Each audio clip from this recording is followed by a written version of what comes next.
Hola, mi nombre es José Roberto Rodríguez y es un gusto compartir contigo. Lección número 4, titulada El diluvio. El texto bíblico base para el estudio de esta semana se encuentra en el libro de Mateo, capítulo 24, verso 37, en el cual leemos lo siguiente. Mas como en los días de Noé, así será la venida del Hijo del Hombre. Y vio Jehová que la maldad de los hombres era mucha en la tierra, y que todo designio de los pensamientos del corazón de ellos era de continuo solamente el mal, nos dice Génesis 6:5. El verbo vio recuerda al lector cada paso de la creación inicial de Dios. Pero lo que Dios ve ahora, en lugar de Tob, bueno, es Ra, mal. Es como si Dios se hubiera arrepentido de haber creado el mundo, ahora lleno de Ra. Y con todo, el arrepentimiento de Dios también contiene elementos de salvación. La palabra hebrea para arrepentirse, Naham, tiene un eco en el nombre de Noé, Noaj, que significa alivio. Por lo tanto, la respuesta de Dios a esta maldad tiene dos caras. Contiene la amenaza de justicia que lleva a la destrucción de algunos y aún así su respuesta promete consuelo y misericordia, lo que lleva a la salvación de otros también. Esta doble voz ya se escuchó con Caín y Abel Set, y se repitió mediante el contraste entre los dos linajes, el de Set, los hijos de Dios, y el de Caín, los hijos de los hombres. Ahora la volvemos a escuchar cuando Dios distingue entre Noé y el resto de la humanidad. Leamos Génesis capítulo 6, verso 13. Dijo pues Dios a Noé: he decidido el fin de todo ser, porque la tierra está llena de violencia a causa de ellos. Y he aquí que yo los destruiré con la tierra. Es así como comienza este asombroso relato del diluvio dentro de la historia humana en sus comienzos. ¿Qué lección podemos aprender de lo que encontramos desde Génesis 6:13 hasta el capítulo 7, verso 10? Al igual que Daniel, Noé es un profeta que predice el fin del mundo. La palabra hebrea para arca, tebá, es el mismo término egipcio que se utilizó para el arca en la que escondieron al bebé Moisés, quien así fue preservado para salvar a Israel de Egipto. Además, en la estructura general del arca, algunos han visto paralelismos con el arca del tabernáculo. Así como el arca del diluvio permitió la supervivencia de la humanidad, el arca del pacto, una señal de la presencia de Dios en medio de su pueblo, señala la obra de salvación de Dios para su pueblo. La frase "y lo hizo así Noé, hizo conforme a todo lo que Dios le mandó" en Génesis 6:22 concluye la sección preparatoria. El verbo asá, hizo, refiriéndose a la acción de Noé, responde al verbo asá, hacer, en el mandato de Dios que inicia la sección y se repite 5 veces. Este eco entre el mandato de Dios y la respuesta de Noé sugiere la obediencia absoluta del patriarca a lo que Dios le había dicho que hiciera. Asá. Además, es interesante que esta frase también se utilice en el contexto de la construcción del arca del pacto. Dios dio a Noé las dimensiones exactas del arca y explícitas instrucciones acerca de todos los detalles de su construcción. La sabiduría humana no podría haber ideado una estructura de tanta solidez y durabilidad. Dios fue el diseñador y Noé el maestro constructor. Una vez más, el paralelismo entre las dos arcas reafirma su función redentora en común. Por consiguiente, la obediencia de Noé se describe como parte del plan de salvación de Dios. Noé se salvó simplemente porque tuvo la fe para hacer lo que Dios le ordenó. Fue uno de los primeros ejemplos de una fe que se manifiesta en la obediencia, el único tipo de fe que cuenta.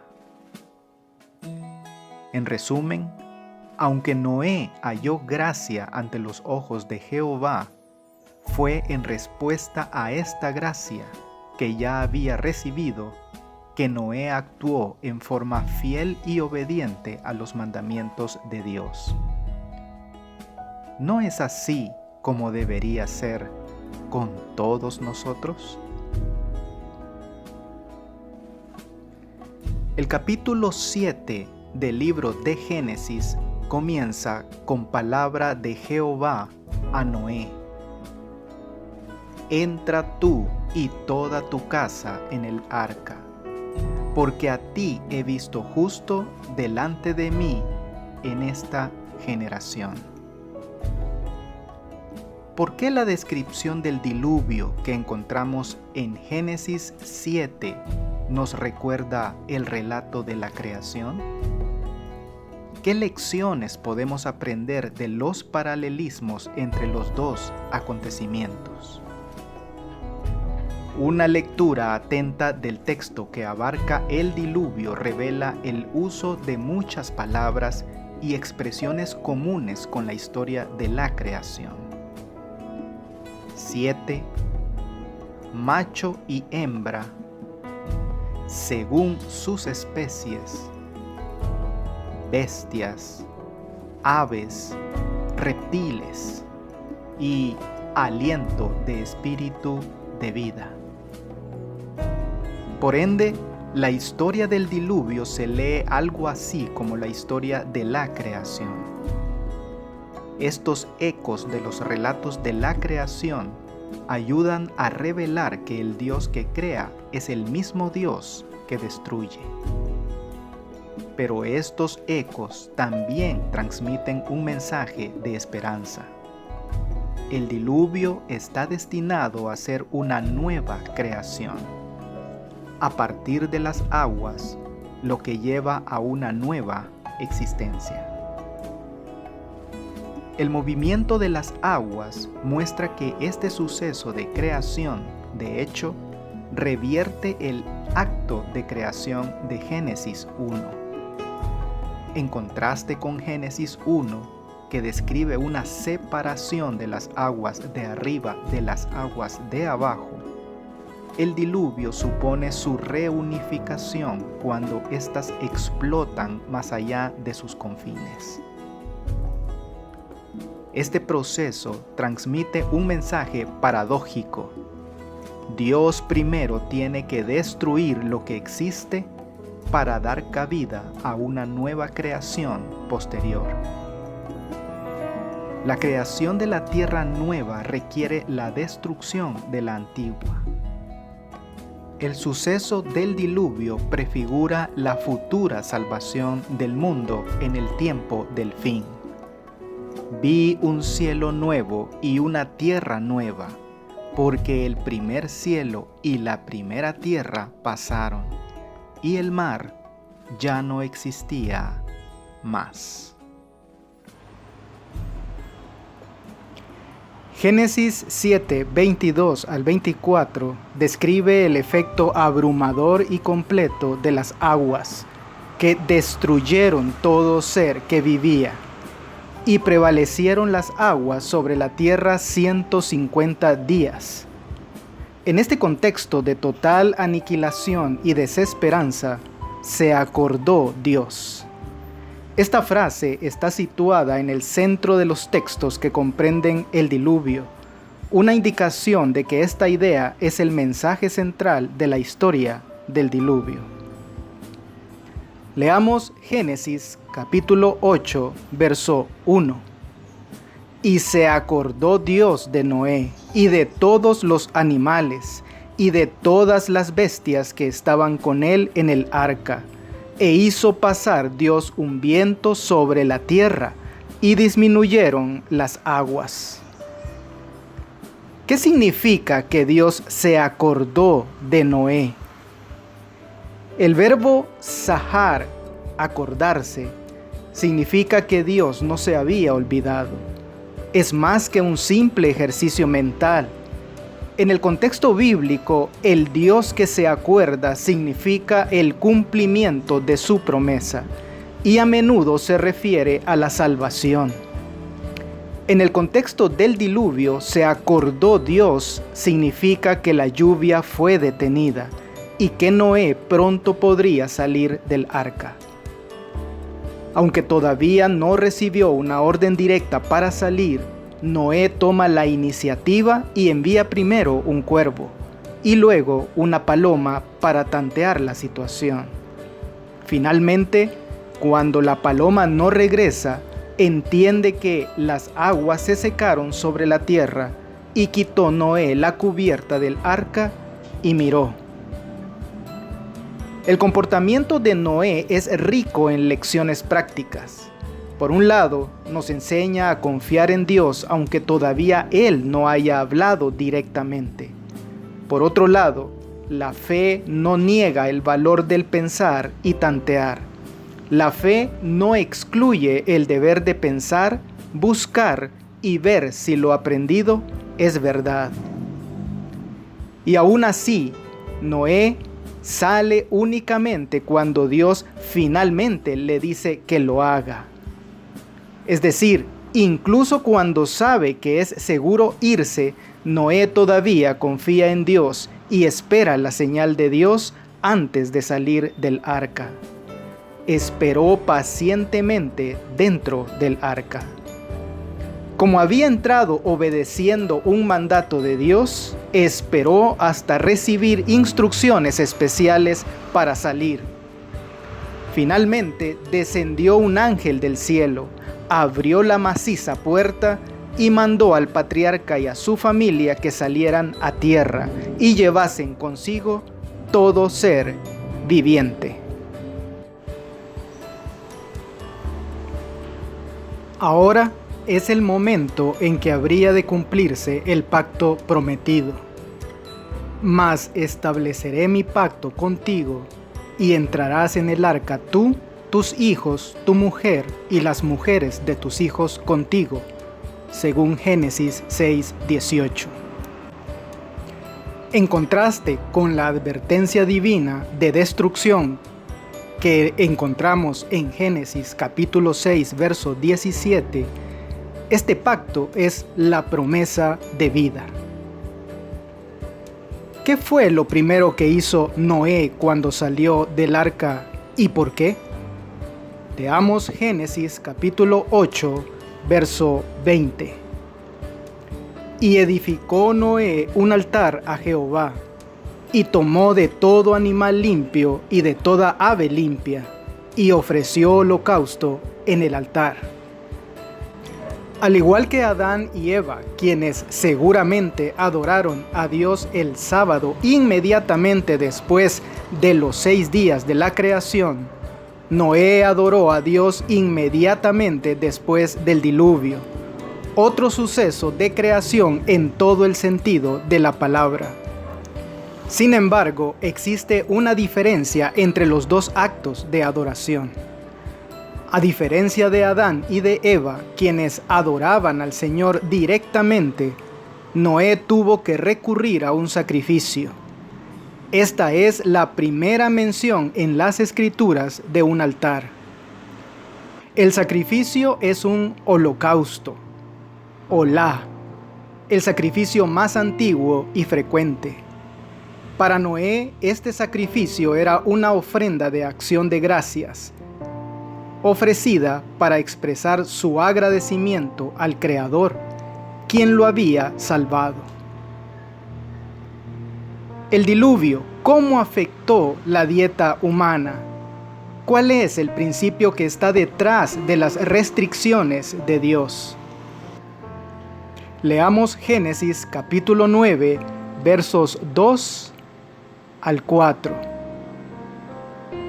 Todo lo que se mueve y vive os será para mantenimiento, así como las legumbres y plantas verdes, os lo he dado todo. Pero carne con su vida, que es su sangre, no comeréis. Debido al efecto del diluvio, los alimentos vegetales ya no estaban disponibles, como solían estarlo. Por lo tanto, Dios permitió que los seres humanos comieran carne animal. Este cambio de dieta generó un cambio en la relación entre los seres humanos y los animales, en contraste con la que habían tenido desde la creación original. En el relato de la creación, los seres humanos y los animales compartían la misma dieta vegetal y no representaban una amenaza mutua. En el mundo postdiluviano, la matanza de animales para comer implicaba una relación de temor e intimidación. Una vez que comenzaron a comerse entre sí, los seres humanos y los animales sin duda desarrollaron una relación bastante diferente de la que habían disfrutado en el Edén. Sin embargo, la tolerancia de Dios tenía dos restricciones. En primer lugar, no todos los animales eran aptos como alimento. La primera restricción estaba implícita en la distinción entre animales limpios e inmundos, que era parte del orden de la creación. La segunda era explícita y nueva, y era abstenerse de consumir sangre, porque la vida está en la sangre. Leamos Génesis capítulo 8, verso 21. Y percibió Jehová olor grato, y dijo Jehová en su corazón: no volveré más a maldecir la tierra por causa del hombre, porque el intento del corazón del hombre es malo desde su juventud. Ni volveré más a destruir todo ser viviente como he hecho. ¿Cuál es la importancia del compromiso de Dios con la preservación de la vida? La bendición de Dios, ¿cómo cumple con ese compromiso? El compromiso de Dios de preservar la vida fue un acto de gracia. No fue el resultado de los méritos humanos. Dios decidió preservar la vida en la tierra a pesar de la maldad humana. Génesis 8:22 dice literalmente todos los tiempos de la tierra. Es decir, mientras dure esta tierra actual, las estaciones vendrán y se irán, y la vida continuará. En síntesis, Dios no se dio por vencido con su creación. Por cierto, el siguiente versículo, que habla de la bendición de Dios, nos transporta a la creación original, con su bendición. El Señor, en cierto sentido, le estaba dando a la humanidad la oportunidad de volver a empezar. ¿Cuál es la trascendencia del arco iris? ¿Y cómo se relaciona esta señal del pacto con la otra señal del pacto, el sábado? Leamos Génesis capítulo 9, versos 12 y 13. Y dijo Dios: esta es la señal del pacto que yo establezco entre mí y vosotros, y todo ser viviente que está con vosotros por los siglos perpetuos. Mi arco he puesto en las nubes, el cual será por señal del pacto entre mí y la tierra. La frase establezco mi pacto se repite 3 veces, lo que marca el punto culminante y el cumplimiento de la promesa inicial de Dios. Tras la sección anterior, que es análoga al 6º día del relato de la creación, esta sección es análoga a la sección que cubre el 7º día del relato de la creación, el sábado. Dentro del texto, la repetición de la palabra pacto 7 veces resuena con el sábado. Como el día de reposo, el arco iris es la señal del pacto. Además, como el día de reposo, el arco iris tiene un alcance universal. Se aplica a todo el mundo. Así como el sábado, como señal de la creación, es para todos en todas partes, la promesa de que no habrá ningún otro diluvio mundial es para todos en todas partes también. Es muy esclarecedor comparar la mentalidad y el comportamiento de la gente y el estado del mundo antes del diluvio, por un lado, con los de nuestros días, por el otro. Sin duda, la maldad humana no es un fenómeno nuevo. Observa los paralelismos entre aquella época y la nuestra. Los pecados que acarrearon la venganza sobre el mundo antediluviano existen hoy. El temor de Dios ha desaparecido del corazón de los hombres, y su ley se trata con indiferencia y desdén. La intensa mundanalidad de aquella generación es igualada por la de la presente. Dios no condenó a los antediluvianos por comer y beber. Su pecado consistió en que tomaron estas dádivas sin ninguna gratitud hacia el dador y se rebajaron entregándose desenfrenadamente a la glotonería. Era lícito que se casaran. El matrimonio formaba parte del plan de Dios. Fue una de las primeras instituciones que Él estableció. Dio instrucciones especiales tocantes a esa institución, revistiéndola de santidad y belleza. Pero estas instrucciones fueron olvidadas y el matrimonio fue pervertido y puesto al servicio de las pasiones humanas. Condiciones semejantes prevalecen hoy en día. Lo que es lícito en sí es llevado al exceso.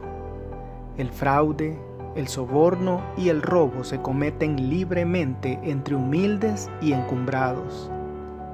La prensa abunda en crónicas de asesinatos. El espíritu de anarquía está penetrando en todas las naciones y los disturbios que de vez en cuando excitan el horror del mundo no son sino señales de los reprimidos fuegos de las pasiones y de la maldad que una vez que escapen al dominio de las leyes, llenarán el mundo de miseria y desolación. El cuadro del mundo antediluviano que pintó la inspiración representa con fiel veracidad la condición a la cual la sociedad moderna está llegando rápidamente. Ahora mismo, en el presente siglo y en países que se llaman cristianos, se cometen diariamente crímenes tan negros y atroces como aquellos por los cuales fueron destruidos los pecadores del antiguo mundo. ¿Cuáles son las características comunes de la sociedad antediluviana y la nuestra? ¿Qué nos enseñan estas características comunes acerca de la gracia de Dios? Que a pesar de todo esto, Él ama al mundo y todavía busca salvar a quien pueda. Algunos argumentan que el diluvio de Noé fue solo un acontecimiento local. ¿Qué tiene de malo esa idea?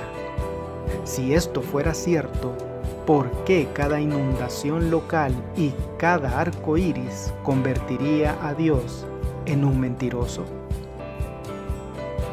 Amigo y amiga, la pluma inspirada nos termina recordando que en los días de Noé, los filósofos declararon que era imposible que el mundo fuese destruido por el agua.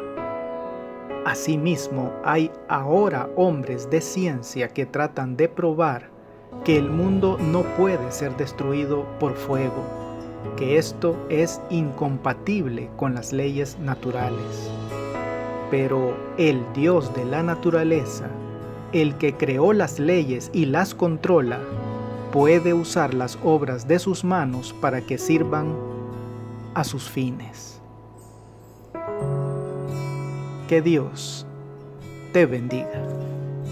No olvides apoyar este ministerio suscribiéndote a mi canal de YouTube. Con esto tendrás acceso a un video resumen completamente ilustrado y animado de la lección de escuela sabática para adultos al inicio de cada semana. Espero tus likes y tus comentarios de la lección. Bendiciones.